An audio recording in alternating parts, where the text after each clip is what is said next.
Mythes et légendes, épisode 5. 1 million d'années avant Adam et Ève, le véritable premier couple humain. Chers auditeurs, je vous salue. Ce soir, nous allons remonter si loin dans le passé que même les premières civilisations humaines n'existaient pas encore. Nous allons traverser un monde oublié, un monde sauvage, un monde où l'homme n'était pas encore l'homme. Un temps où notre espèce n'avait ni nom, ni langage, ni histoire. Et pourtant, c'est là, dans cette époque presque inaccessible, que tout a commencé. Car avant les rois, avant les religions, avant les prophètes, avant même Adam et Ève, il y eut un autre couple, le premier. Non pas selon les traditions bibliques, mais selon une étrange chronique cosmique provenant de l'ouvrage « La cosmogonie d'Urantia ». Une histoire vertigineuse, troublante, parfois dérangeante. Une histoire cohérente sur la véritable naissance de l'humanité.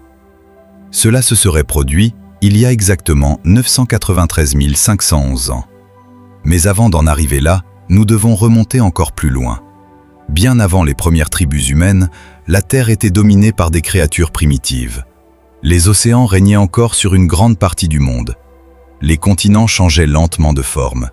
Des forêts immenses recouvraient certaines régions chaudes de la planète. Et quelque part, dans ce qui correspondrait aujourd'hui à une partie de l'Asie du Sud-Ouest, l'évolution poursuivait silencieusement son œuvre.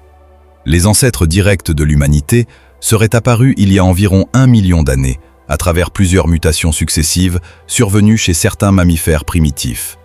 Ces créatures n'étaient ni totalement animales, ni réellement humaines. Elles marchaient parfois debout. Leurs mains devenaient plus précises. Leur cerveau grossissait lentement. Et surtout, quelque chose changeait dans leur regard. Ces êtres ressentaient déjà la curiosité, la peur, l'attachement, la colère. Comme si la conscience humaine tentait peu à peu de naître à travers eux. Ces mammifères précurseurs vivaient difficilement. Chaque journée était une lutte. La faim, les prédateurs, les tempêtes, les maladies. Et pourtant, malgré ce chaos permanent, l'évolution poursuivait son avancée. Selon les révélateurs du livre d'Urantia, l'humanité aurait failli disparaître plusieurs fois, avant même d'exister. J'ouvre une parenthèse à leur sujet. Ces personnalités, grâce auxquelles nous avons toutes ces informations, sont d'origine supra-humaine, c'est-à-dire que leur nature et leurs fonctions sont très différentes des nôtres. Elles ne sont pas mortelles, leur durée de vie est éternelle. Mais elles ont été créées et formées pour des missions précises sur des planètes neuves, non habitées, mais avec un potentiel de vie intelligente. On les appelle des porteurs de vie. Ces êtres sont là, sur Terre, depuis des époques très lointaines. Ils sont les témoins vivants de notre passé. Ils affirment ceci. Si certains événements infimes avaient été différents, l'humanité entière n'aurait jamais vu le jour. Une simple chute, un prédateur plus rapide, une tempête plus violente, et notre histoire n'aurait jamais commencé. Puis, un événement étrange survint. Au sommet d'un arbre gigantesque, dans le refuge d'un couple appartenant à cette espèce primitive, naquirent 2 jumeaux, un mâle et une femelle. Leur apparence étonna immédiatement leur tribu. Ils avaient moins de poils, leur posture était différente, leur regard semblait plus éveillé, et surtout, ils apprenaient à une vitesse anormale. Très tôt, les 2 jeunes créatures commencèrent à se tenir droites naturellement. Leurs ancêtres pouvaient déjà marcher sur leurs membres postérieurs, mais eux le faisaient instinctivement, comme si leur corps savait déjà ce que deviendrait un jour l'espèce humaine. Ils apprirent également à communiquer autrement, des gestes, des sons, des symboles simples. Mais les autres membres de leur tribu ne comprenaient pas ces nouveaux comportements. Ils étaient différents, profondément différents. Au même moment, un autre couple de jumeaux naquit dans une branche inférieure de cette espèce primitive.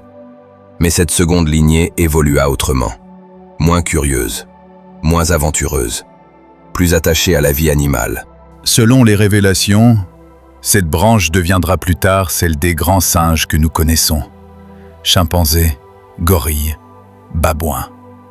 L'homme et le singe auraient donc partagé des ancêtres proches avant de suivre 2 chemins différents. Je sais. À cet instant précis, quelques bûchers viennent probablement de s'allumer quelque part sur Terre. Et je soupçonne fortement certains auditeurs d'en préparer déjà les torches devant le Capitole, avec des casquettes rouges. C'est précisément pour cette raison que je me promène toujours avec un extincteur. On ne sait jamais. Continuons. Les années passèrent. Les deux jumeaux grandissaient rapidement. Ils étaient plus grands que les autres membres de leur tribu, plus agiles, plus intelligents. Ils observaient tout. Le ciel, les rivières, les animaux, le feu provoqué par les orages. Et surtout, ils semblaient capables de réfléchir. Pas seulement réagir, réfléchir. C'est là que quelque chose d'extraordinaire se produisit. Après des centaines de générations d'évolution, ces deux êtres donnèrent naissance à ce que les révélateurs appellent les premiers véritables humains. Leurs enfants étaient différents. Leur pied ressemblait déjà à ceux des hommes modernes. Le gros orteil n'était plus préhensile. Ils couraient davantage qu'ils ne grimpaient. Leur corps entier semblait conçu pour marcher sur la terre et non plus pour vivre dans les arbres. Mais le changement le plus important n'était pas physique. Il était intérieur. Ces premiers humains ressentaient désormais l'admiration, la honte, la jalousie, la pitié, la vengeance, mais aussi quelque chose d'entièrement nouveau, l'adoration. Pour la première fois, des êtres vivants regardaient le monde avec une forme primitive de spiritualité.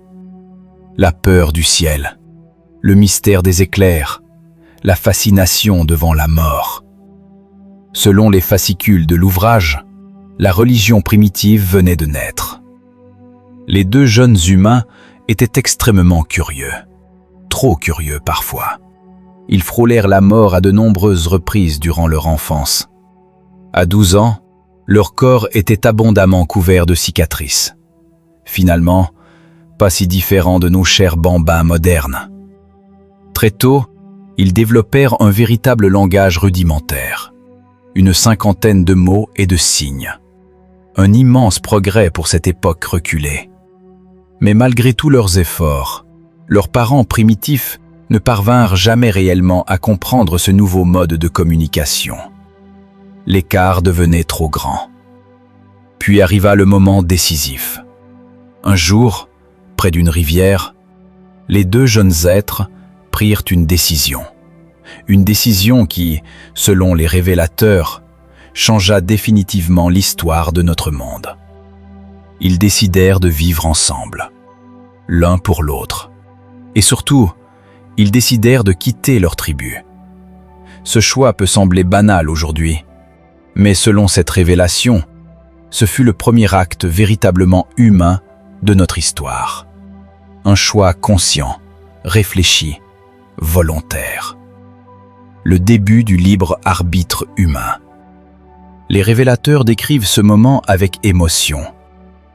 Nous observions ces deux petits êtres sans pouvoir intervenir directement. Nous savions que quelque chose d'immense était en train de naître sur Urantia. Votre planète. Urantia, le nom donné à la Terre dans les archives de l'univers. Les jumeaux partirent vers le nord. Ils ignoraient totalement qu'ils venaient de fonder l'espèce humaine. Peu avant leur départ, un drame se produisit. Leur mère mourut lors d'une attaque de gibbon. Elle tenta de protéger ses enfants jusqu'au bout. Elle n'était pas humaine, mais elle aimait déjà comme une mère humaine. Son sacrifice permit aux jumeaux de survivre. Et ce passage est peut-être l'un des plus bouleversants de cette histoire. Car il nous rappelle une chose essentielle. Avant même l'apparition complète de l'homme, l'amour existait déjà. Peu de temps après le départ des jumeaux, leur père sombra dans une profonde détresse. Selon le récit, il cessa presque de s'alimenter. Il errait seul dans la forêt, comme si la disparition de ses enfants avait brisé quelque chose en lui. Puis un jour, il fut attaqué par des gibbons hostiles. Et il mourut. À cet instant du récit, les porteurs de vie affirment avoir compris que leur immense projet venait enfin d'aboutir. Depuis des centaines de milliers d'années, Ils attendaient l'apparition d'êtres capables de choisir, de penser, d'adorer et d'évoluer consciemment. Puis survint un événement encore plus étrange. Le lendemain de la fuite des jumeaux, un premier message aurait été transmis à travers les circuits de communication céleste de l'univers local. Oui, je sais, cela devient de plus en plus difficile à raconter lors des repas de famille, mais poursuivons. Selon les révélateurs, la Terre faisait partie d'un groupe rare de mondes expérimentaux. Une planète dite modificatrice de vie. Toutes les 10 planètes, Urantia est une planète décimale. Autrement dit, un monde où certaines formes d'évolution auraient été volontairement ajustées. Certains y verront de la science-fiction, d'autres une immense métaphore spirituelle. Et quelques-uns, peut-être, se demanderont si cette théorie explique certaines étrangetés de l'évolution humaine. Le premier message cosmique aurait alors déclaré « La première décision humaine consciente vient d'être enregistrée sur Urantia ». Pour les porteurs de vie, c'était l'instant historique tant attendu depuis des âges. L'humanité venait officiellement de naître. Le nom attribué à ce premier couple humain était Andon et Fonta. Selon cette chronique cosmogonique, ce sont eux les véritables ancêtres de l'humanité moderne. 2 années plus tard, naquit leur premier enfant, Sontad. La race humaine venait officiellement de commencer. Andon et Fonta eurent 19 enfants, puis des petits-enfants, puis des arrière-petits-enfants. Leur clan vivait dans des abris rocheux reliés entre eux. Ils fabriquaient déjà des outils rudimentaires en silex. Ils chassaient ensemble, dormaient ensemble, survivaient ensemble. Ils avaient compris une chose essentielle. Seuls, ils mourraient. Ensemble, ils avaient une chance. Les premiers andonites développèrent alors l'esprit de clan, la coopération, la protection familiale, les bases mêmes des futures civilisations humaines. Mais la vie demeurait extrêmement dangereuse. Andon et Fonta moururent finalement lors d'un violent séisme provoquant l'effondrement de rochers. Plusieurs membres de leur famille périrent avec eux. Leur fils Sontad prit alors la tête du clan. Et pour la première fois, des humains ensevelirent volontairement leurs morts sous des pierres. Comme si, déjà, quelque chose en eux refusait d'abandonner totalement ceux qu'ils aimaient. La famille d'Andon et Fonta demeura unie durant de nombreuses générations, avant de se disperser progressivement à travers le monde. Et selon cette version, c'est ainsi que commença véritablement l'aventure humaine. Alors, que faut-il penser de cette histoire? Mythe, révélation, science-fiction spirituelle, mémoire déformée de notre passé? Je ne prétends pas posséder la vérité. Je ne suis qu'un ancien lecteur de cet ouvrage hors norme, la 5e révélation, et un chercheur de vérité. Mais une chose demeure fascinante. Depuis toujours, l'humanité cherche à comprendre une question fondamentale. Une question sur ses origines. D'où venons-nous? Et peut-être qu'au fond, toutes les civilisations, tous les mythes, toutes les religions gardent encore l'écho très lointain d'un premier couple oublié, Andon et Fonta. C'était mythes et légendes, les chroniques de la destinée. N'oubliez pas les petits gestes que mes podcasts adorent. Et à tous, que la connaissance soit avec vous, votre dévoué. Prochain rendez-vous, mi-juin, pour une autre révélation.